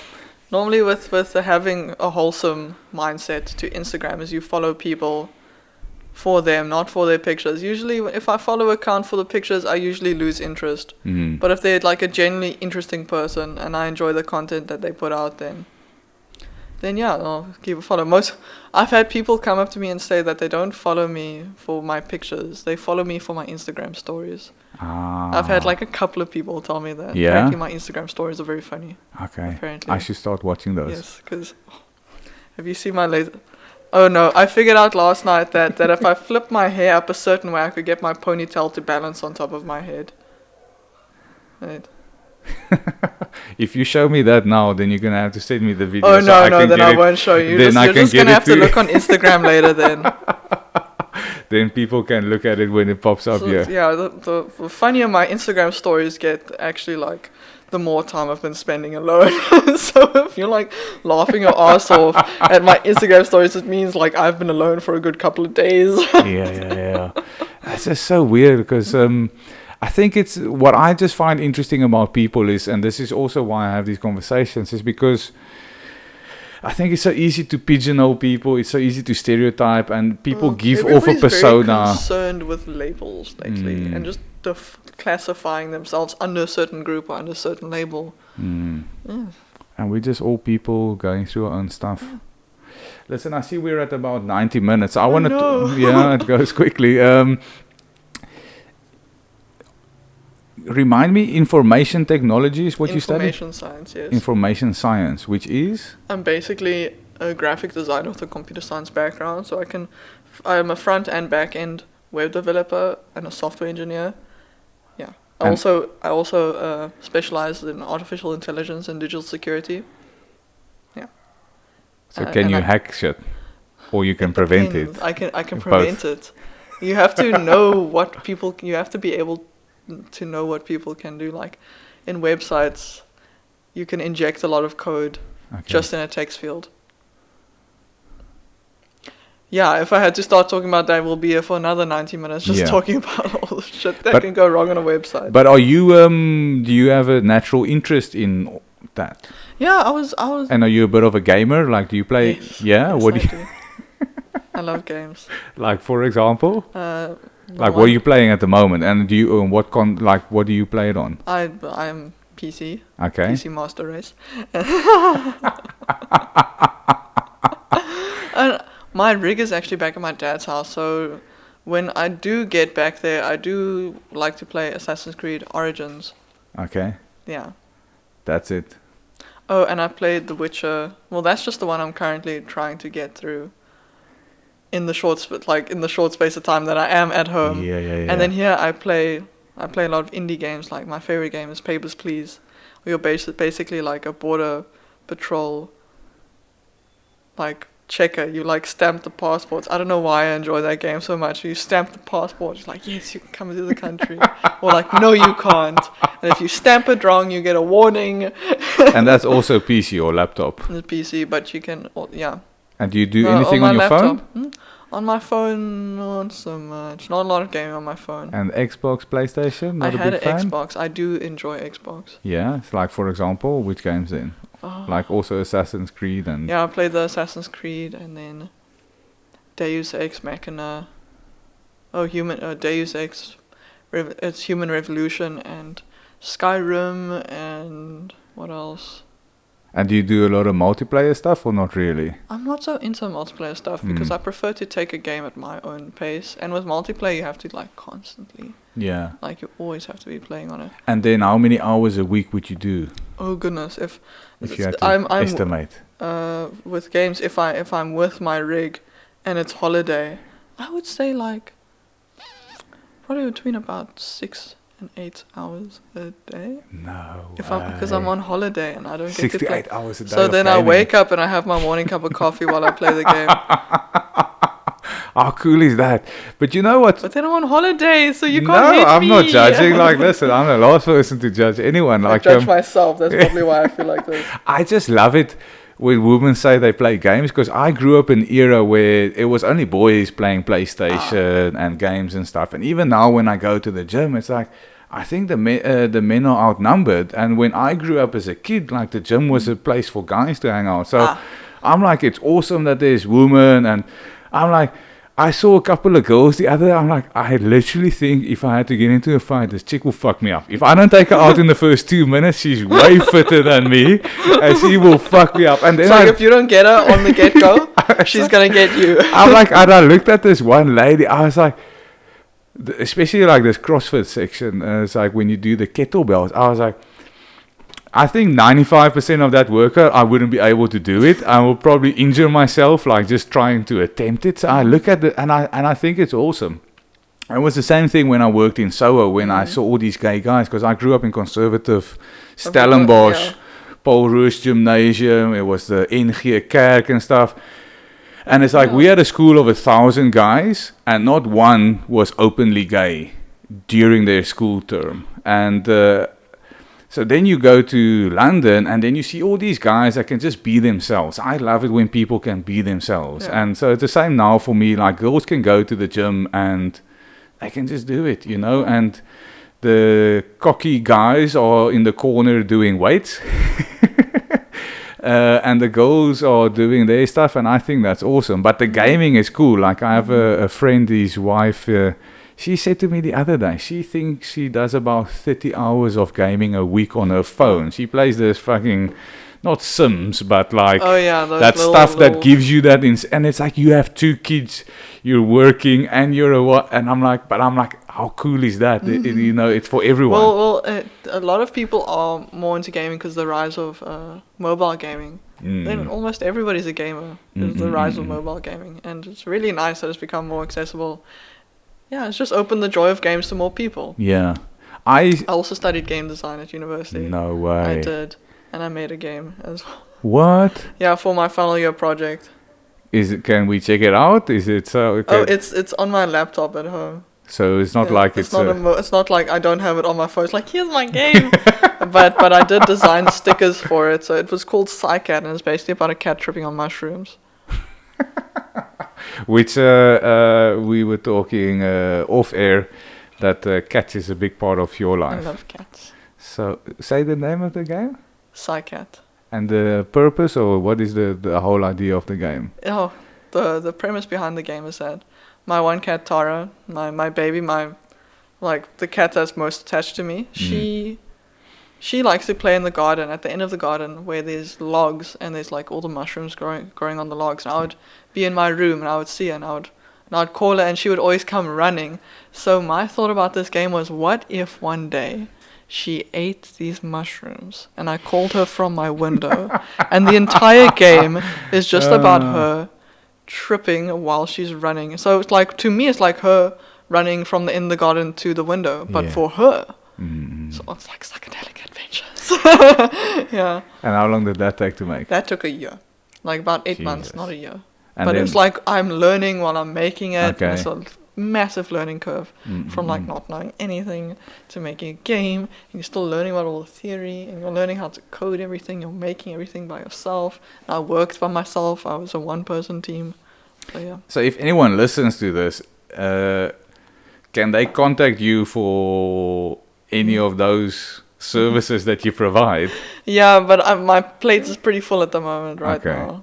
Because I'm launching a website with one of my friends as well. Cool. It's like a business venture. Do you want to say Exciting. that for the couple of people that listen to this, or I is don't that know. something that you're going to hold back on? I think I'm going to hold back on it because it's still in very early development stages. I've made half the website. Yeah, so we must just sort everything else out. So. Yeah. And then do you think that you'll be able to enjoy a career in web design, graphic design, coding, and developing stuff? Would that be something that I you would would like enjoy? to be more on the creative side. Like I really enjoy the schedule that actually modeling gives me. That's another thing. It's like it's the jankiest, most ad hoc, most spur of the moment schedule. You don't know how long you're gonna be anywhere. I don't know. I like that. It's like spontaneous and janky, but I love it. I would like to do freelance. I would like to be my own boss at a stage. Start my own business, hopefully in a creative field.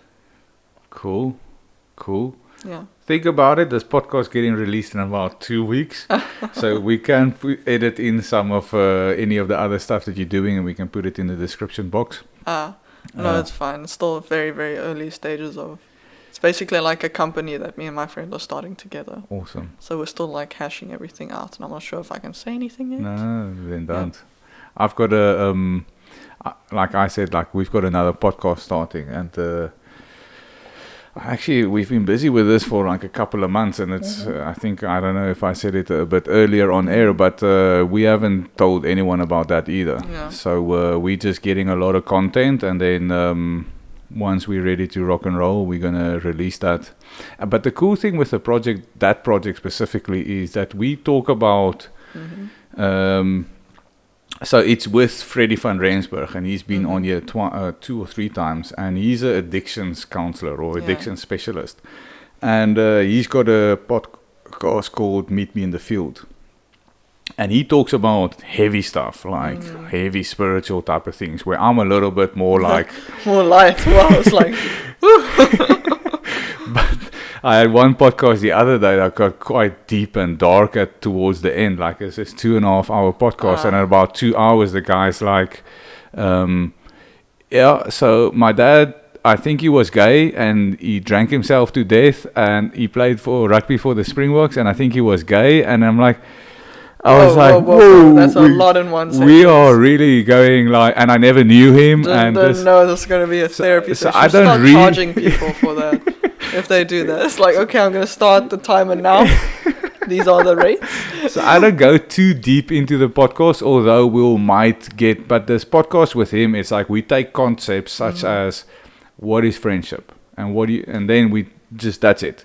I think the one that we did the other day, when you spoke earlier, what is the good and bad about comparing yourself to other people? Because I find it very negative, but I also find it very positive sometimes. It helps me to gauge where I'm at. It's all about the context in your own mind, like comparing yourself. Oh, I want to be like them. I want to make myself better. Like you're looking at like somebody that has a certain, like an athlete. You're like, I want to improve myself in this area of my life because I see them doing it and it's such an inspiration. Yeah. Or like, oh, this person is like this. Their life is like this. I need to change it because I don't feel good enough. Not because you want to improve yourself. No, exactly. But it's again like there's some Instagram. I've deleted a lot of Instagram accounts. I don't follow anyone except people that I actually can physically have a relationship with. Like I don't follow any famous people because it's always so far removed from your own life. You don't feel any relation to it. Yeah, but it's like I spoke to someone the other day about racism. That's something I experienced in England. It's because you're African and you're not. You're not European. I also saw that like people in Italy didn't like more on the western side of Europe didn't like the eastern side of Europe. Yeah, no, that's no. And I used to joke with the Italians. I'm like, you look like you're from this place, and they're like, oh my god, I'm not from that. Anyway, I know exactly what you mean. I'm not a drug dealer. I'm from like Milan. I'm like, whatever. You don't look like it. Your skin is way too brown for that.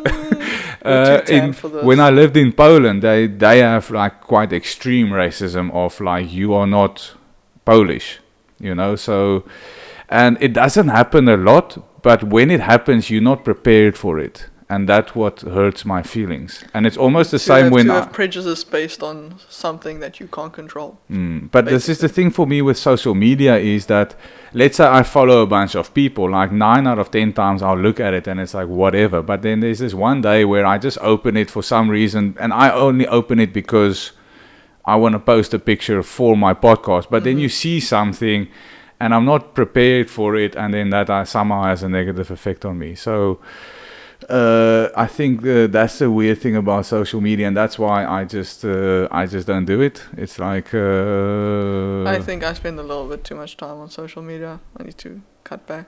Yeah, I don't know. But that's why I keep busy with other things, so I don't have to look at my phone. Yeah. And typically when I'm not busy. Yeah. So that's the podcast with Freddie is helping me with that. The one we were like, if a friend is doing something that you do not agree with and you think that is hurting them, how do you actually say something without... No, that's one thing in my life. I realize I'm a very blunt person. So my approach to that would be just sit them down and be like, yo, this is this. I'm worried. Explain. Yeah. I don't think it's healthy. Yeah. I am here for you, but I cannot fix you. Yeah. And then. Yeah, well, some people struggle to hear that, and then they might cut you out. Then fine. Then fuck them. I don't know. It's fine. Then they can sit. If they're not willing to sit with their own darkness, then they will remain unhappy until they're ready to deal with it. Yeah, I think it's just, for me, it's like I feel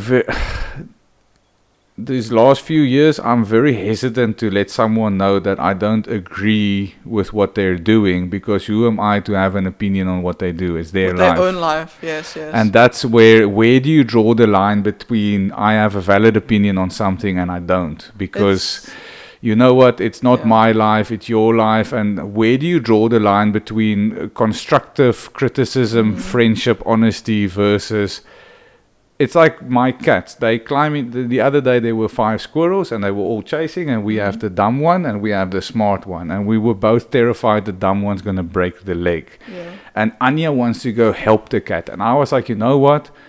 Part of being a parent is this cat has to break a bone if it has to.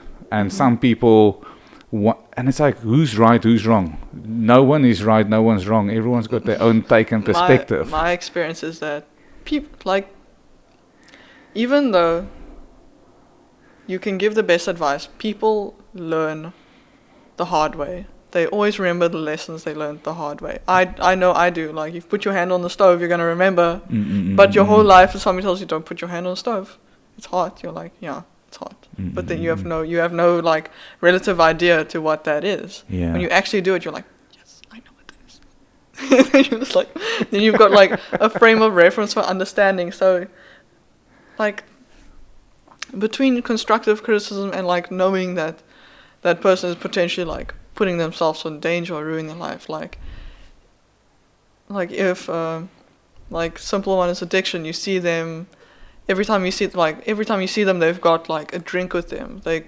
every day they have a bottle of wine. And you see like, yo, listen, and they're falling into depression. Like, yo, listen, I feel that your drinking is going to a place that's not so good. Maybe you should consider cutting back. That's like the early stages where it's still considered like criticism. And then it gets to a place where they're in rehab. You're like, yeah. Told you, motherfucker. That would be a simple example. And then at that stage, you can say all these nice words, or you can give the best advice you can. But for like to be a good friend, once they fall apart, you pick up the pieces and you carry on. I know. Sounds like we got to invite you to the other podcast so you can come join us on the discussions on that. I can be so philosophical as well. It's one of my things that I want to do. Is like, I live literally 500 meters from Stellenbosch University, and I thought what I'm going to do now is I'm going to email the philosophy department, I'm going to email the psychology department. I'll be like, send out a representative, let's have debates and let's have some interesting discussions, and I'm going to see if anyone wants to do. But it sounds like you should sit in on those. I've had a lot of difficult life journeys. Like, I've gone through a couple of dark times in my life. I don't know, and that gives me some interesting opinions about things. Not opinions, well, experiences, things I've learned. Yeah, I think, listen, I said to someone today, I was like, because he wanted to, we're going a bit longer, but like, people want to tell me stories and then they want to sign up for their courses, and they like, so I said to him, listen, in a period of 6 months, my brother died, I went bankrupt, my father and my mother went bankrupt because my brother was sick for 5 years. Then a month later, my other brother got stabbed numerous times with a knife. Then my father got leukemia, and it's like, and I nearly had a divorce. I was busy immigrating, and it's like, I don't talk about it because everyone's got their own stuff. However, if you have had those, it's like Ali G. He can joke about Jewish people because he's Jewish. And it's like, I think it's like, if you have had dark experiences, then you can talk about it, and it gives you a certain insight and understanding, and it gives you an element of freedom. Yeah, empathy as well. You know, and it's like, I don't drink and drug, and I haven't done it for 17 years. Why? Because I have a past. You know, and there's a lot of stuff that I'm super comfortable talking because of my experiences. And I think that's what makes people more interesting, is that if you've had all of those, then it's like you have this new insight. Like, if I have some friends, and bless them, but it's like nothing's very pleasant lives. You know, the worst thing that happened is that they got a flat tire on their way to coffee one day. I remember, well, perfect example, when I was younger and in school, I remember when I was about 10 or 11, just before my parents got divorced, my dad was shot in front of me. There was a house break-in. And, sorry, it's like, sorry, just to get that like, with you. It's like the other, like, yeah, let's go into that. No, but like, no, just a short story. He was shot in front of me. I saw him getting shot, but he only got shot through the arm. Still alive, still kicking. And then I still went to school the next day. And then there's this bunch of kids that a car drove into the massive bus they were in coming back from a school excursion. They had to be off school for 3 days because it was too much for them. I don't know. It's Listen, like you can take more, like the more you get. Yeah, like I don't, some people, some people know. I don't know what makes us strong, and I think our parents have a big part. The way they raise us, I think they create some mental strength. I think sometimes I don't know. Were you born with it, or was it given? Like, were you taught to be strong? I have no idea. Just looking at my parents, I always knew that they were not perfect people. I always knew they were people. They had flaws. Like I don't understand people that idolize their parents, because I've always known my parents were people and they make mistakes and they get angry and they have emotions. So I never looked at them like as these idols, like these perfect human beings. Yeah. No, I always knew like, and they always told me like nobody's gonna look after you except yourself. And if you're not gonna do it, who is? no one else is going to. Yeah. Well, that's I think why I felt like I connected to you a bit when you came to study, because I We'll definitely get ourselves out the shit. Yeah, instead of waiting. yeah, it's the same. It's the same. Attitude. It's like you just gotta. It's like when you told me I might be going to Italy. I'm busy studying to be a waitress, but I'm going to Italy. Like I think the average person will be like, "Fuck this! I'm not studying anymore. I'm not gonna be a waiter. I'm gonna be a food." Where you're like, I just live with life that there's no guarantee for anything that I'm doing will ever work out or produce success. I don't know. That's a weird mentality to have. Well, I think if you have that, you'll probably be more successful than the average person. But it might create more stress and anxiety as well. Sometimes it has. Like if I get too deep into something, I'm like, Well, I have it. I say to people a lot, listen, why do I have a lot in my life? Because of the way I pursue life. Why am I more stressed than a lot of people? Because of the way I pursue life. It's like, if you look at job interview strengths and weaknesses, like perfectionism is a fantastic thing because you do a lot of things really well, and it's a really bad thing to have at the same time. I feel like there's a lot of stuff with such double-edged swords. like you can have, whenever I go to a class, they ask me to describe myself. I describe myself as stubborn. Then everybody's always surprised. It's like, why do you describe yourself as stubborn? Because then they perceive it as a negative thing. But then I always say I achieved a lot because of my stubbornness, and but I think certain things happen with time. Yeah. And I think talk to my wife about stubbornness. And I think stubbornness is good for example, certain situations. For business, pursuing your goals, yes. But with interpersonal relationships, it's not. For intimacy, you have to let go. Yeah. You can't hold a grudge. Sometimes I hold grudges here. Yeah. Someone told me the other day the success with him and his wife that's been together for 40 years is that they always say, how important is this really? For example, shit's lying around. And stubborn people just can't let go. This is fucking important. You know what I mean? But anyway, I think we are on 1 hour and 52 minutes. Whoops. So we're going to finish it there, and we're going to continue talking off air. Okay. Because you can't drop that shit on me and then be like, sorry. okay, I'm out of here. Like, Sorry. I'm like, Jesus, that's intense. This is only like in the last I'm talking about stuff that's happened in the last 2 years. That's crazy. Yeah. Okay, but I would love to hear. I'll make you a new rooibos, and then you can tell me about that. More rooibos would be great. Cool. Okay. Guys, we are out of here. Sweet. Thank you so much for having me. Cool. I'm glad you thought my life was interesting enough to talk about. Thank you. It's been awesome. I can talk for another 2 hours, and we might, but not on air. Okay. But thank you for coming. Sweet.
private state.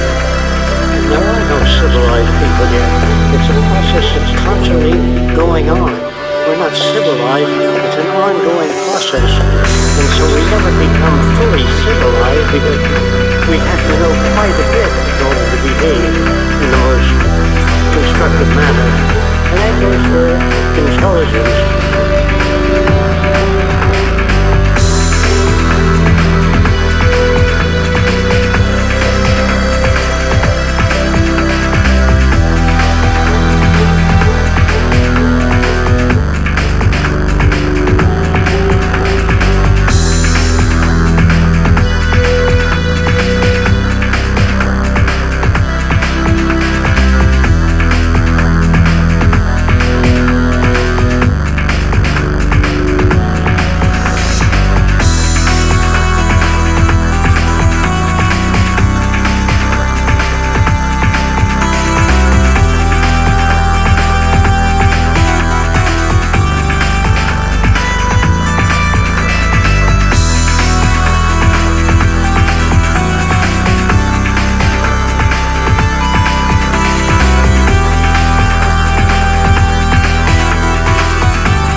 Civilization, it sounds like something that was attained. As long as you have war, police, prisons, crime, you're in the early stages of civilization, what they call civilization.